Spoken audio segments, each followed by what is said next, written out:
μένω στο ψυγείο.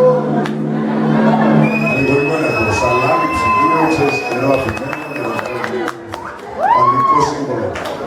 Είπανε, έτσι απαντώ. Είπα λοιπόν και εγώ να σου καλέστη.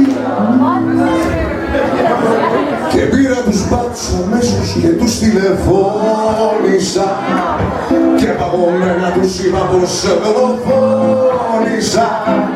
Στη μηχανή του κοιμάει βασικά λιανίσει. Και ένα σαλάμι με στέλνα από σιγά γεμίσει. Και ήρθαν στο σπίτι αμέσως για να με πιάσουνε. Και στα μπαλκόνια πήγανε για να πηγάσουνε. Όλα βρεις το αίμα του και τους παγώνει. Με ένα σαλάμι που παίρνανε σε ένα σεντόνι. Και έφταγες να δείξεις να ανάπηρο την κοστιά. Και να πω, κοίτανε τα κατάφερα. Για να σε κάνω όταν μου ξαναγυρίσεις. Στα λαθιά εγώ που είναι να συμφωνήσεις.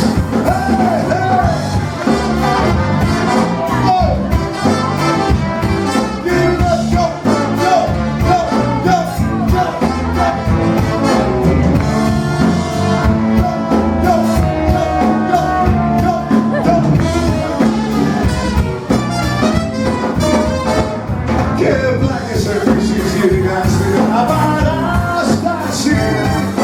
Μου την παράει κι αρχίζω και εγώ την παράσταση. Δυστυχώς να φέρω σκόπα μου το σαλαμάκι.